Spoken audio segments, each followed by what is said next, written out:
All right, let's answer your question and give you some good news. Yeah, I was afraid you were going to say that. I'm on her side, and I don't know exactly what her side is. I think you're totally spot on with that. I sound inept just to help you out. It's been a rough week, thanks to your advice. Are you a regular listener to this program? As much as I can be. There's your problem. I would not ever disagree with you because you're so smart. You have a lot of answers to a lot of things. You don't want to listen to me on the radio. So what do I do? I can't give you any direction. Thank you for empowering me. I needed that. I'm losing you, buddy. I don't know what you're trying to say. Well, do you know somebody who does? Now, from the studios of Living Bread Radio Network in Canton, Ohio, the hometown of Mother Angelica, here's Dr. Ray. I'm finally getting it. I don't know how to do this text stuff. I guess there's certain grammatical things you do with texting, and you shorten up the words, right? If you're going to, well, that was before talk to text, but by the way, always check your talk to text before you send it out. You get burned real bad on that. But my kids, when they text me asking for money, instead of saying please, they just text PLZ. I guess because it's shorter. So, I'm learning. I am learning. I text back NO, which is shorter than YES. I'm getting it. Okay. Speaking of getting it, I would love to talk to you. The number to get on to the program, 877-573-7825. That is not an easy number to remember. I think that was back in the days when they were getting free at 877. Well, nobody needs free numbers anymore, I guess, unless you call from a home line. But even at that, most home lines now you can call anywhere for same amount. So, 877-57-EQUAL. That's a lot easier to remember. And there are multiple reasons why you might consider calling in. The most common reason is I got a situation I want to kind of throw by you and see if we can put our heads together and just discuss a few options. No therapy, no diagnosis, but education, if possible. Sometimes people call in to say, I had that situation in my life, those circumstances, and let me tell you how it ended up, or let me tell you what I did, or, Dr. Ray, let me tell you why you're wrong. You do that, you're first in line. You jump the turnstiles. Sometimes people call in and just want to offer a thought about life. They'll say, this is what I observed. This is what I've learned. Those are good things. I've been wrestling with what my next book is going to be, and I think I finally got the idea, and I'm going to be on the lookout for some of the stuff you people say that I can take and expand upon. So the number, 877-57-EQUAL. A couple of things. One, good Lord permitting, tomorrow heading to Indianapolis. Going to be talking to a big pro-life banquet. That's kind of neat. I don't know if they're still open for reservations or not, but if you'd like to, just go to my website, drray.com. The contact number for Mark is listed there. And then on Saturday, good Lord permitting, Waterbury, Connecticut, the men's conference. So I guess it's all guys. Typically, the guys need 2 women to pretty much take care of everything for the whole conference. When the women have a women's conference, they need 27 guys for us to kind of manage it all, what 2 women can do. But, again, you go to my website, you'll see Ken's number there, and you can, I'm sure that's open still. Okay, they're saying several hundred guys right now, but I don't think there's any limit. Okay, that said, a little bit of inside baseball. Yesterday, the phones were kind of quiet. So I said at the last segment, if you call now, you'll get right in. We immediately filled up the lines. Immediately. And that got me thinking, why would that be? Why would that be? And the only explanation I had, and I could be wrong, but hope not, is that people say, well, if I knew I was going to get in right away quick, I'd call. But if I'm not going to get in right away quick, if there are 1, 2, 3 calls before me and I have to sit on the phone, and you don't have to sit on the phone anymore, not if you got a cell phone, you just carry it around with you, right? put it on speaker and walk around. You're still listening to the program. I would imagine that thins out the calls. That's the only way I could explain that. If you call now, you'll be first up. Now, Andrew Kruchek, my producer man, pointed out to me that I was a liar. I didn't intentionally lie. I thought just one person would call. I didn't know we'd fill up the lines. So, of course, when I said if you call right now, you'll get right on, that's not true. It wasn't true. So I can't say that anymore. So let me put it this way. If you call right now, you'll get on eventually. I don't know if that has the same impact. Okay, couple of things. I started out in engineering in school, and I was hoping to go for PhD in engineering, but I realized engineering was just tough. And I looked at what you had to get as an engineering degree, and this is what you had to do for the PhD. The disassembled parts of a high-powered rifle have been placed on your desk. You will find an instruction manual printed in Swahili. In 10 minutes, a hungry Bengal tiger will be admitted to the room. Take whatever action you feel is appropriate. Be prepared to justify your decision. I thought, okay, whoa. Nope. So I thought, well, maybe I'll major in psychology. I'll get a PhD in psychology. Well, here was the PhD requirement. Based upon your knowledge of their works, evaluate the emotional stability, degree of adjustment, and repressed frustrations of each of the following: Alexander of Aphrodisias, Ramses II, Gregory of Nyssa, Hammurabi, Freud, Hitler, and Idi Amin. Support your evaluation with quotations from each man's work, making appropriate references. It is not necessary to translate. So then I said, well, I want to be a public speaker. I like doing that. So here was the degree in public speaking. Some 2,500 riot-crazed Aborigines are storming the classroom. Calm them. You may use any ancient language except Latin or Greek. Your performance will be videotaped. I did minor in philosophy. I only minored. I didn't go any further because here was their PhD. Sketch the development of human thought and estimate its significance. Compare it with the development of any other kind of thought. I'm surprised I made it through school. Okay, a lot of folks waiting, and I want to get to you to make up for my misrepresentation yesterday. 877-57 equal is the number, and I promise you, those of you waiting patiently, I will get to you. Now, that said, I want to invite you again.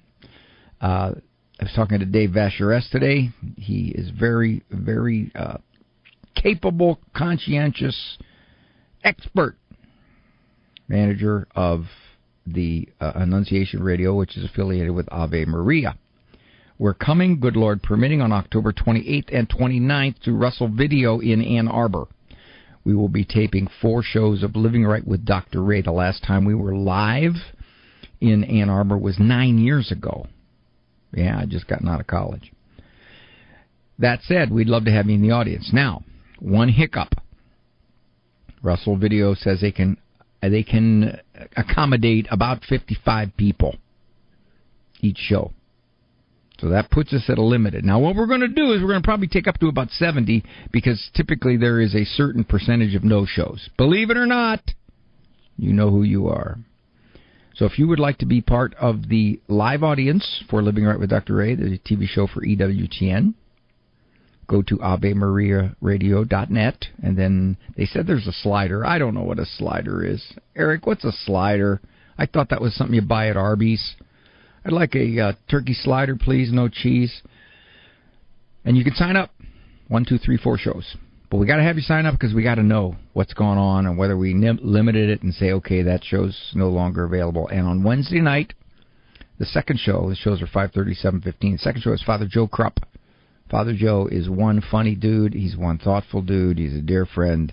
Many of you who went on the Good News Marriage Cruise, you know who Father Joe is. He'll be there on Wednesday. All right, so that's the news. I'll get to your calls. I'm taking one of my many, many mandated breaks. I don't think we've replaced our siding since we moved in 20 years ago. But I'm sure it's still fine, right? We better call Mighty Dog Roofing of Ann Arbor. Damaged siding can cause mold buildup and weaken your home structure. Protect your family by calling local Catholics Dan and Mary Flanagan at Mighty Dog Roofing for a free inspection of your siding, roof, or windows. Mighty Dog Roofing, 734-224-4916. That's 734-224-4916. Underwritten in part by the following nonprofit. Are you paying high prices with a traditional health insurance company that pays for things that violate your conscience? There's an alternative available. Solidarity Health Share is a community of faithful individuals and families that never share into immoral medical services, all while saving you money with prices starting as low as $85 per month for singles and $512 for families. Never fund another abortion with your health care dollars. Call 844-313-4999 to learn more. Hi, I'm Colleen Kelly Mast. Thousands of families each year go on to regret not having a will once their loved one passes. At mycatholicwill.com, a legal will is as simple as 15 minutes filling out information about your family. Thanks to our partnership with mycatholicwill.com, when you use the promo code AVE, A-V-E, your will is absolutely free, no hidden costs whatsoever. Visit mycatholicwill.com. This program brought to you in part by Ave Maria, Florida, a big kind of small town where golf carts take you everywhere and there's always something fun around the corner. Discover championship golf, resort-style amenities, and a town center full of shopping and dining. With Ave Maria University and Ave Maria Catholic Church at its heart, it's a community full of connection and charm. More than 25 model homes are available for viewing. More information can be found at AveMaria.com. That's AveMaria.com.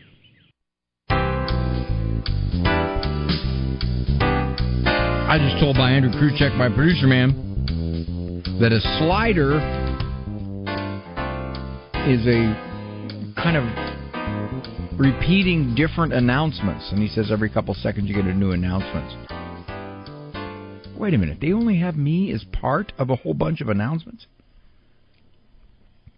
Don't feel so special now. I remember Erin's email. I don't remember how far back she sent it because I had a glitch in my email, my contact page, and there were just so many email that came through that I sorted through them yesterday, and I saw Erin's email. And I wanted to say to dear Erin, you know, Erin, I admire the position you're in, but I'm not so sure a whole lot of other moms would agree with the emotions coursing through you right now. Hi, Erin. Hi. So you're not doing your happy dance? Well, sort of I am, but then a part of me is going to miss the sweet, innocent, squishy, toddlers and babies who are easy to love. Well, you got that right. They are. They think you're just a goddess. Well, I know, because now I'm getting into the teen years of where they just kind of grunt at me and don't really look at me, and I'm like, what is that? Ew. Yeah. So I guess I don't know what to do with all the time I'm going to have starting next year, assuming we don't have another kid. But, I mean, never say never when you have this many. I don't know if I don't want to work full-time because I still have to be the one to do doctor's appointments, dentist appointments, summer, holidays, all that. And you can only clean a house for so long till you get kind of sick of it. So how do I go through this transition to figure out what I do want to do with all of my time? Well, you could do what my wife and I did. When our last kid left home, we got into a parent protection program where they altered our identities and relocated us in Montana. We did that. That actually sounds really good right now. Then we got an unlisted address. We did get that. Changed the locks. Got all kinds of window darkening shades. All right. No, I'll be serious for you. You got 6 kids. You got the youngest is, I take it, 5? She's 4. She's in a Mother's Day Out program right now, but she'll go to kindergarten next year. Kindergarten next year. All right. Well, a couple of things. One, I think your speculation of what am I going to do with myself is a bit premature, because I think every single person I've ever talked to who has retired and said, I can't believe I'm busier now than I was before. They say that all the time. So that's routine. So I think you're going to find a whole lot of ways to fill up your time. That's one. Just speculation there. 2, and I'm not even getting into the emotions here. I'm just talking into the practicalities. You could go part-time somewhere. You could do that. You could volunteer. You could set up a Bible study at your house for some of your moms that you know. You could do that. You could volunteer at the schools. You could do that. What else? I think what will happen is you will adjust to this. My wife homeschooled 10 of them, and at one point she was doing all 10 for 3 or 4 years because there was only 12 years between them. And she was just insanely busy. I mean, I watched. I did. I thought, I clapped. I said, you're doing a fine job, honey. Try to get the courses in before you mow the lawn. So she adjusted rather quickly as the transitions occurred. So I would think that's the practical side. Now, there's an emotional side here, right? Yeah. Well, you could be thinking, my identity, my meaning, my purpose. Now what? Are you thinking that? Oh, yeah. That's going to be a tougher one than the logistics side. What if you decided to look at it as, the Lord asked me to do this, I've done it.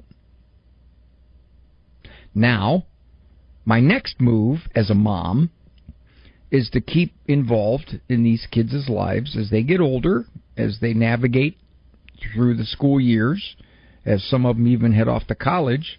I'm going to find out that my role as a mother, in some respects, is out of the cocoon and into their lives. It's just changed is all it is. Right.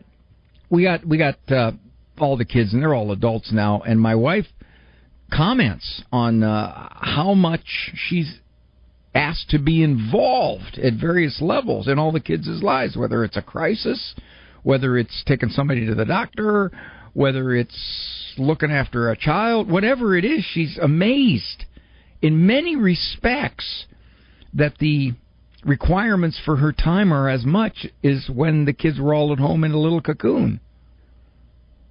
Yeah, that's kind of what I'm hoping for as they age. Oh, it's going to happen. You don't have to hope for it, Aaron. It's going to happen. Okay, well, that's good to hear. It is. All you do is you look at this as you're now moving into a different phase. Lord asked you to do that first phase. You shaped them up at home while they were all with you, and He given you hugs and kisses because they were little and sweet. And then you're moving into these 7th, 8th, 9th graders who are going to come home, and your daughter's going to tell you about this one girl at school who did this, and there's 3 other girls that agree with her, and you're going to deal with that drama. And your son's going to come home, and he's going to be disappointed because he didn't get a chance to start, and he thought he was good enough, and the kids ahead of him is not that good, etc., etc. So you'll have your fingers in a lot of pies. Yeah, well, you just described like 2 exact things that are happening to us right now. It's like you have a whole bunch of kids or something, Dr. Ray. I told you. It is, my dear. And you will be shocked at how you will fill up that time. Truly will. It'll just shift. Thank you. You are more than welcome. And look into that parent protection program. You might want to use that at some point down the road. Yeah, we will do that. I just got to kick the last one out the door. Yeah, that's always the trouble. That's all. They linger. They linger. They kind of like our asteroids that just sort of float around and then crash. Thank you, dear. I'll talk to you. Thank you so much. Okay. All right, let's go to Rose, stationed to the cross there in New York. It's a great group. She was kind of similar to Aaron there. She was homeschooling the kids, but they moved. Hi, Rose. Hi, Dr. A. You know, that is a really neat name. I'm definitely... Oh, thank you. It is. I mean, my grandmother's name was Rose, and Rose is making a comeback because my granddaughter's name is Rose. So you know, it's like it skipped a generation, and now it's popular again. It is a beautiful name. I agree. Thank you. Yeah, I guess I'm struggling a lot because my oldest is in 4th grade, so I have a 4th grader, a 2nd grader, kindergartner, and I have a 2-year-old at home still. And I've really loved homeschooling them. But this year we moved to a new house, and we've only been in our new house for 3 weeks. It was like the week before school started, and I panicked, and I was like, oh my gosh, I'm not ready. I can't homeschool them this year. So I really fast enrolled them in school, and I regretted it pretty much like after I got at least 2 days to breathe. I was like, oh man, what? But now I feel like I can't go back because everyone in my life has never supported me homeschooling, but they went along with it. And now that I panicked and put them in school, now everyone is kind of taking advantage of that, and they're like, oh, but you're doing the best thing now. You're doing the best thing for them. And I'm like, well, it wasn't not the best thing for them before. And my kindergartner is doing great, of course, because she's 5 and she's in kindergarten and loves it. But my 4th grader and my 2nd grader are crying every day. They hate going. They're having problems with the kids. They want to be home. And I'm really having a hard time because I'm like, I don't want them to go either, but I'm trying to get them to stick it out because I'm trying to be like, Rose, well, why? They have to do hard things, right? You haven't, wait a minute. You haven't given me yet a decent reason why you wouldn't start to re-homeschool your kids. The only thing you said is you got a bunch of people in your family who go, oh, thank heavens, Rose. Oh, I was worried about the kids. Yeah, they're pressuring me, and I don't know why I can't. I don't know why I can't. Why do I care so much? It's mostly my parents who are huge supporters of me, and I have had them. They're pretty involved in my life. We can walk to their house. We live so close. And they've always been involved and helpful, and my husband works a lot, so they've been kind of there for me, and they just are really they're really pushing back really hard, and I'm like, why do I care so much? I'm like an adult. I got a question, Rose. I don't get it. Please don't take this wrong. What business is it of theirs? I know. I don't know, Dr. A. That's what everyone keeps telling me, but I'm like, why do I care so much what they think? Man. In my mind, I feel like I'm going to make a wrong decision in the back of my mind, but I know that it's not the wrong decision, that they've been fine homeschooled up to this point. So I know it's not the wrong decision. You know, when you started but talking... I don't know why I can't trust it. We'll get this after the other side of the break. When you started talking, I put you down as a look-back call because okay. I knew what the issue was, and I didn't figure we'd have a whole lot of time to get into it, and then you said it. You said... What did I say? Well, you said, I don't want to do the wrong thing. And I did a monologue, I think it was yesterday or the day before, and it was about... You can't have certainty in a decision you make. I know. You make the decision, you go, in my best judgment, this is the move to make, and I don't know how it's going to work out. I think it's going to work out okay, but if it doesn't, that doesn't mean I made the wrong decision. Stay there, Rose. Don't go away. This is Dr. A. 877-57-EQUAL is the number, and we still have enough time for, if you call in, you've got a pretty good chance of getting on. Of course, maybe if you call in, you don't want to get on because you've listened to me and you said, nah, I don't think so.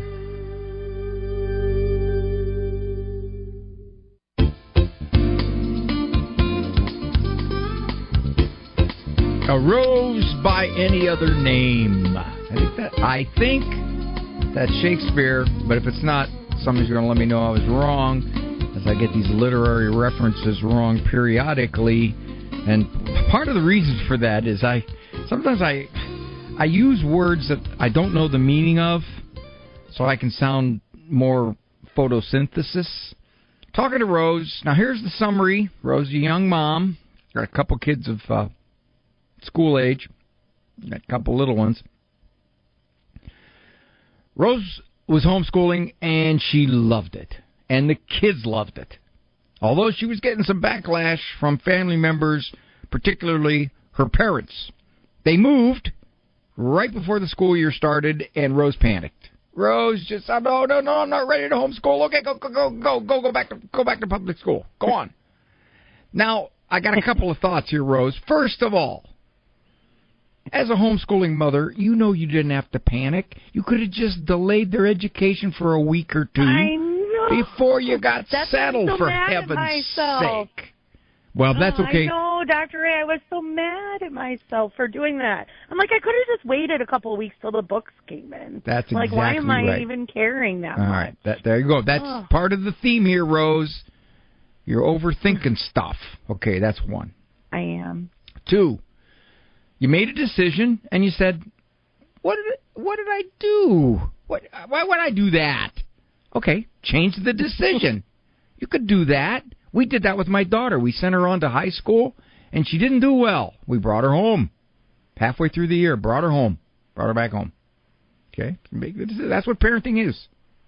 You make decisions, and you go, that one's not working out too well. Let me change it. Okay, cool. 3, your parents are going to come around. And the reason they're going to come around is because they're going to see how sweet your kids are. And how precious they are and how innocent they are. And if your parents are paying attention to the general culture, they're going to be protective of those little ones. And they're going to say, you know what? I didn't agree with what Rose was doing, but now I see the wisdom in it. Your kids... I think that's my... Oh, Go sorry, ahead, I don't mean to interrupt you. Go ahead. That's my worst thing, because it's like I can see the difference. You know, I've done both now, right? Like I've done co-op and I've done school 5 days a week, and I can see the difference in my children. I see the difference in those children, which I don't blame anyone for choosing school for their children, but my children are different. They just they're not weighed down with the world. They're not exhausted. They were just happy to go. And they just, I don't know, they didn't have to stand in line and, you know, be told to be quiet and sit still. And I don't know, just basic things that people are like, oh, well, they have to do in life. I'm like, yeah. It's not like when I they're learned 8. it when I was Not a kid. when they're 8. Well, I know. I'm like, I figured it out when I was an adult. I didn't need to learn it when I was a kid. Doesn't mean that they won't be well-adjusted adults. Rose, I do not know why you're not trusting your own instincts. I don't know. I'm really frustrated with myself. And my husband, he's like, do whatever you're comfortable with. That's what he said. And I'm like, oh. You're allowed. I know. I know what you don't want to do. You don't want to explain to your parents why you changed your mind. Yeah. Because they're gonna say, you know, that you had to give it some time. You know, they got to learn how to get along with all kinds of kids. They're gonna throw all the standard objections at you, and then, you know, that's okay, Rose. They'll do fine. They're gonna be fine. No, Mom, I really love homeschooling, and that's best for our family. End of story. Yeah. So I hope at some point here, Rose, you decide to do what you want to do. Which is interesting. Isn't it interesting the way I said that? I hope you decide to do what you want to do. No, I'm going to do something I don't want to do. Yeah, send them to school, which is not, at least my boys. I don't think my boys should stay. I think I had always planned to have my kindergartner stay this year just to get my boys, you know, by myself to teach them this year. And then I was going to reevaluate the kindergartner next year. And that's what I should have done originally. So do it now. And I switched it. So do it now. I could. Yes, I want to. You don't need my permission. Well, I know. It's your family. It's your kids. Yes. All right, Rose. Good luck. All right. Hey, call me back and let me know what you you did. All right, hon. Thanks. Okay. Thank Bye. you. Okay. Ann from Florence, Kentucky. Hi, Ann. Hi, hello. Hey, Ann. How are you? I'm good. I'm so excited to talk to you, and I know that you're going to be able to help me. I am very confident. You got to get out more. You just got to get out more. Maybe I do. Maybe I do. So I am dealing with an adult daughter who I want your opinion on whether or not this is something that is very common amongst that generation or if I've just done something horrible in raising her. But my daughter is 32. She's college educated. She's got a decent job. She lives in an apartment by herself. So in my wisdom, I want to teach her good financial planning. And we had a conversation recently about you've been saving up some money. What do you think about, like, buying a house? Well, she's single. She's like, that's way too much. I get that. And I'm like, well, what about, like, a condo? She goes, I don't even want to have to call the plumber. I fell over. I was like, what? I taught you. And then here I am like, that's not the way I raised my daughter. I taught her the hard work ethic. You roll up your sleeves and you get in there and you do what you need to do and you work hard to, make a life for yourself and stuff. I was blown away. So I told one of my girlfriends, of course, and she had a similar experience with her daughter who was around the same age. And so I was wondering if you're seeing that around that, like, young 30 age. They're like, yeah, no, that's just too much effort. I just don't really want to do that. And if it's something I can help her work through, how do you teach an adult, she's 32, how to get a good work ethic? To be like, no, like, this is important for you to, get out there and build your confidence. What do you think, Dr. Ray? Well, your premise is wrong, Ann. Oh, no. Your premise is... be smart about it. Your premise is, I didn't raise her that way. I raised her a certain way, and therefore she should exhibit the way that I raised her. That's a wrong premise. Absolutely. It's a wrong premise. You have no guarantees. You raised her a certain way, and depending upon her temperament and depending upon the culture she lives in and depending upon how easily she had life, she just didn't want to do it. Okay? That's one. Right. No, I don't want to sound... Geez, I'm starting to sound like my grandpa. Before I sound like my grandpa, Ann, stay right there. Mm-hmm. Because I got to take a break here in 20 seconds, and I don't want to start with any kind of wisdom and get shut off. So I'm going to save my wisdom till around the corner on the break. This is Dr. A. Thank you for joining me. 877-57-EQUAL is the number. It's delightful, these women calling me. They love me for my mind. Oh, man. Just like college, when Tiffany used to call me, I'd get all excited, and she'd say, can you write my paper for me while I go out with Biff?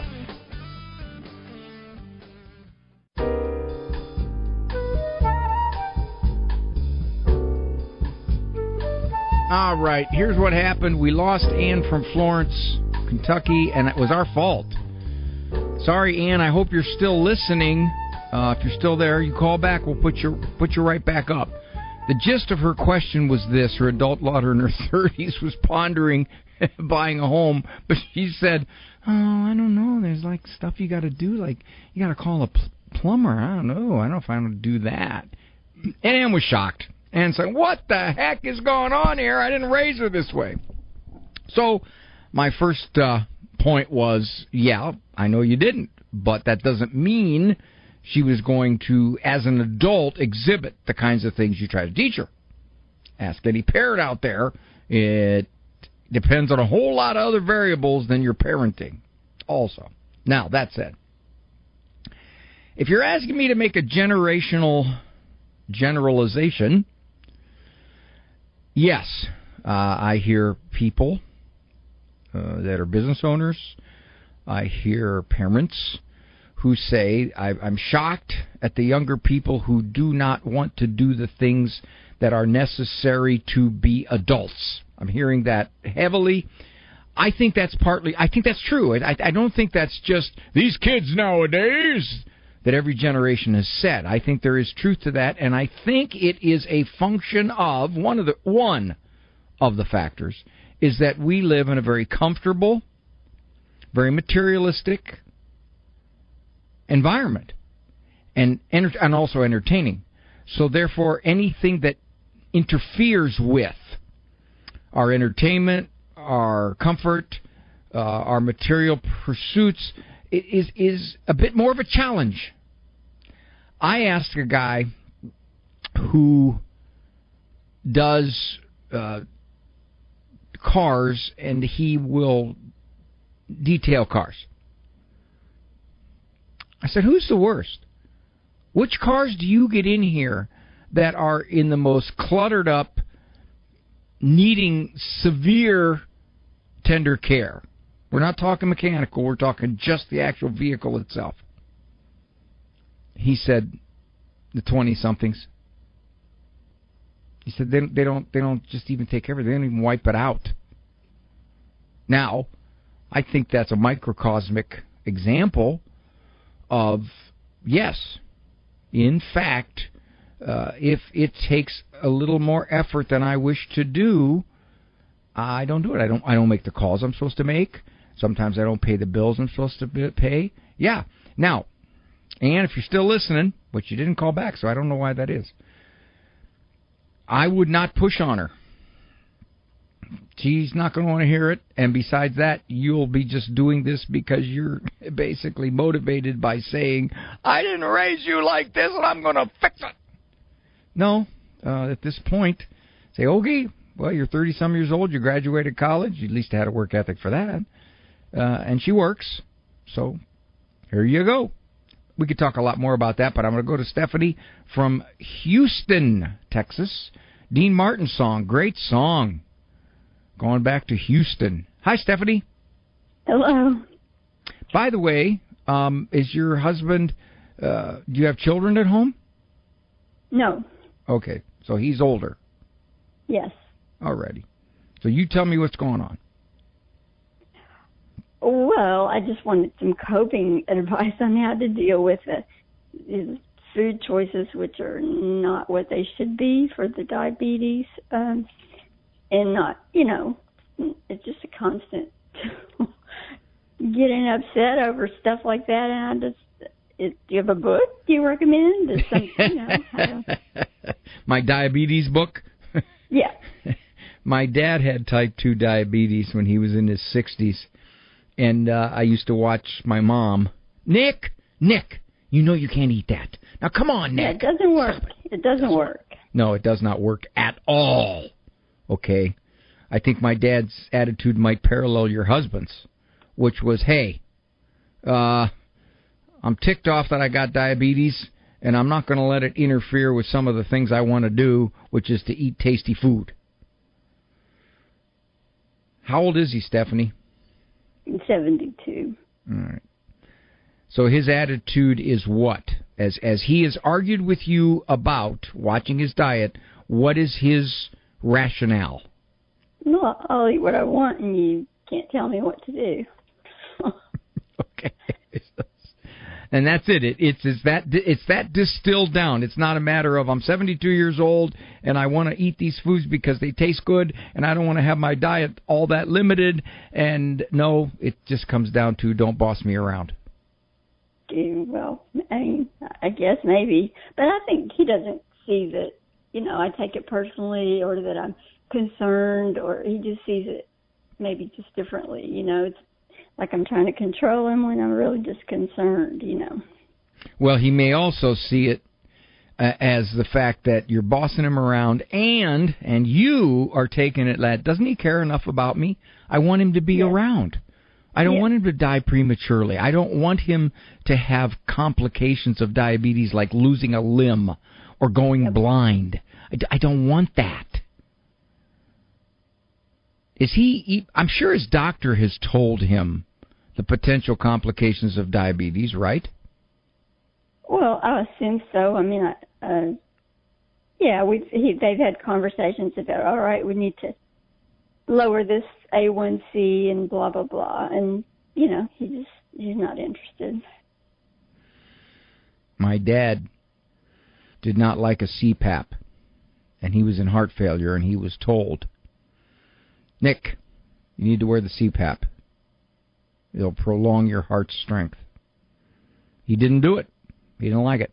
Mm-hmm.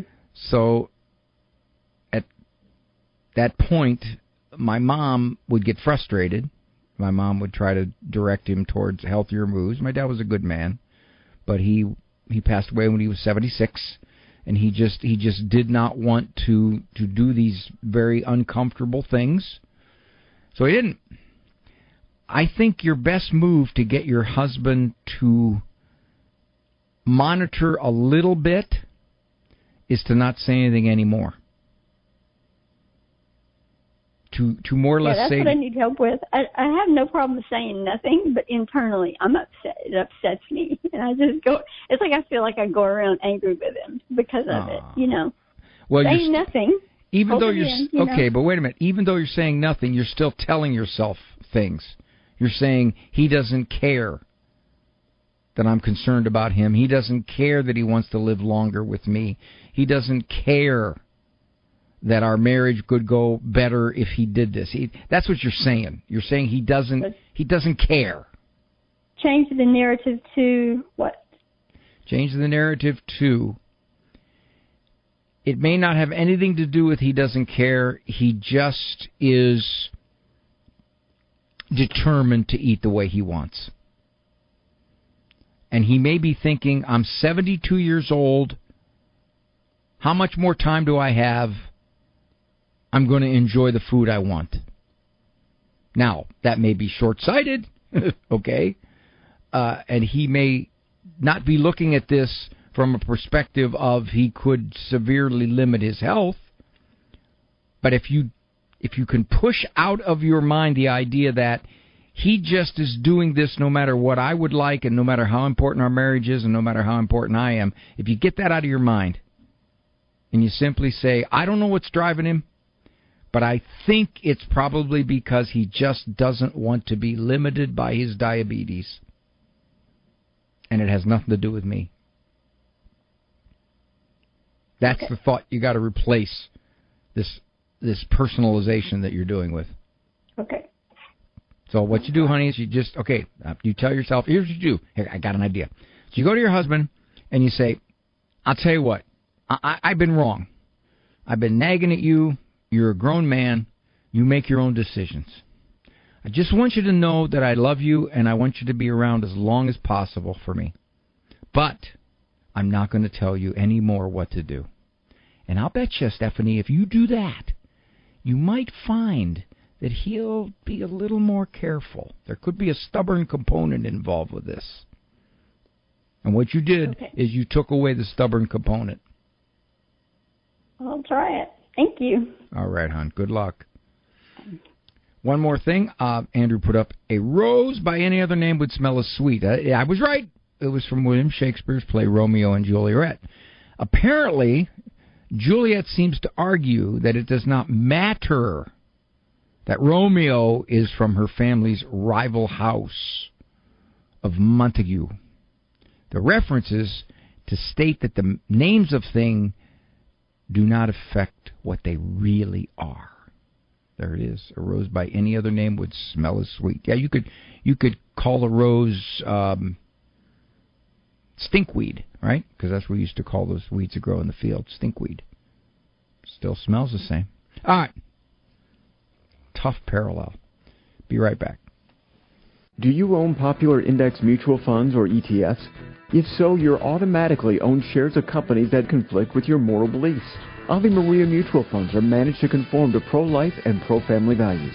Long-term investors can invest in the no-load Ave Maria mutual funds. The experienced professional portfolio managers make decisions based on investment fundamentals and pro-life values. You can learn more about Ave Maria mutual funds today at 866-AVE-MARIA or visit AveMariaFunds.com. My dad used to say, Berkasa ila min liba. In English, it means blessings come from the heart, meaning the true blessings, acts of kindness, generosity, love, and goodwill are most meaningful and impactful when they're given sincerely with genuine emotion and intention. Sincerity matters. Blessings or good deeds are most valuable when it comes from a place of genuine care, not obligation or self-interest. Emotional connections. When someone gives from the heart, their actions carry emotional weight, making the recipient feel truly valued and loved. And finally, authentic giving. Whether it's a prayer, a compliment, help, or a gift, its power comes not from its form or size, but from the love and authenticity behind it. In essence, this saying reminds us that true worth of a blessing lies not in the act itself, but in the heartfelt intention behind it. This has been a Christ-centered communication message. I'm Vanessa Denha-Garmo, a communications evangelist and host of Epiphany. The doctor is in Ann Arbor. Don't miss this chance to join Dr. Ray's studio audience for tapings of his hit TV show, Living Right with Dr. Ray. The live audience makes the show. The tapings are October 28th and 29th. 2 shows each night at 5:30 and 7:15 p.m. All shows are at Russell Video in Ann Arbor, and the cost is free. Without the audience, there is no show. Just sign up at AveMariaRadio.net. Very much would love to see you.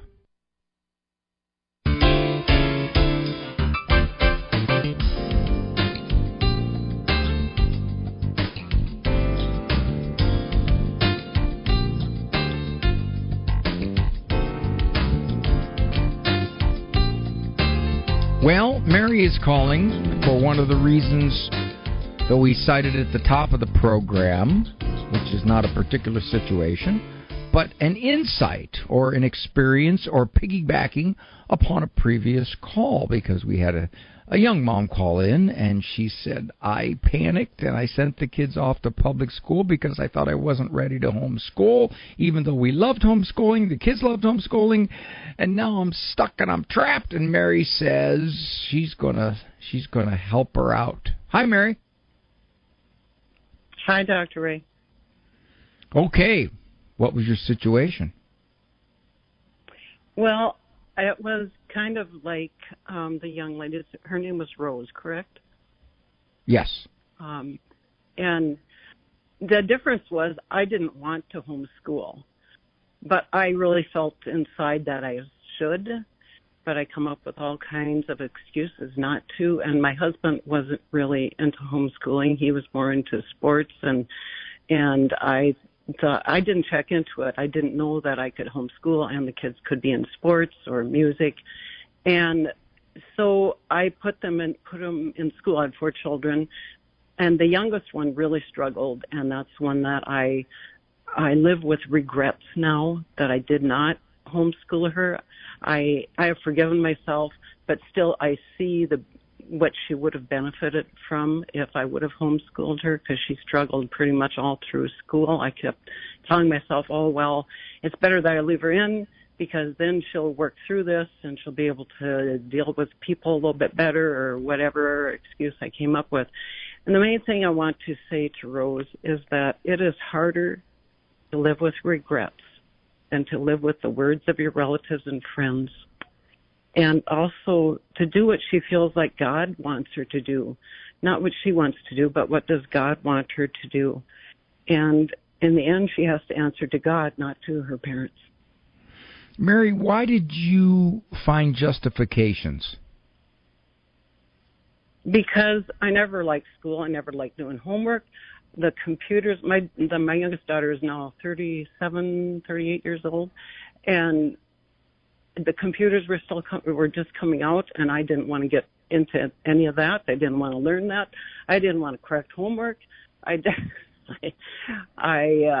was my youngest. I wanted to just be done and go on with my life, kind of thing. Not that I abandoned my children. I only worked 1 day a week outside the home after they did go to school, but I just didn't want to do the work. I didn't want to do the homework. I didn't want to teach her, or I didn't like school when I was going to school. Why should I do it then? Which was very selfish. Well, you said you had regrets, which would imply that there's certain outcomes with your daughter that you thought might not have happened had you homeschooled. Yeah, she is just has kind of, I don't know what the word is. She doesn't keep in touch with us very often. We have to check in with her, and she struggles emotionally with different things now, with just being in a group of people, with being around people. She is very artistic, and she's very musically inclined. I could have really expounded on that, and I think she would have flourished in those areas. Where she was in school, it was just hard for her to be around people that didn't have those. In my last few seconds here, Mary, I just want to tell you, you don't know that if you would have homeschooled, none of these things would have happened.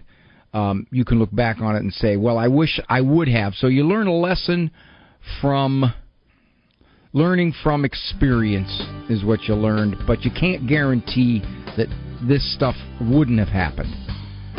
Walk with God. For information on Dr. Ray's presentations, books, and CDs, visit drray.com and follow him on Facebook and Instagram. The Doctor Is In is a co-production of Ave Maria Radio and EWTN Radio and carried across the EWTN Global Catholic Radio Network.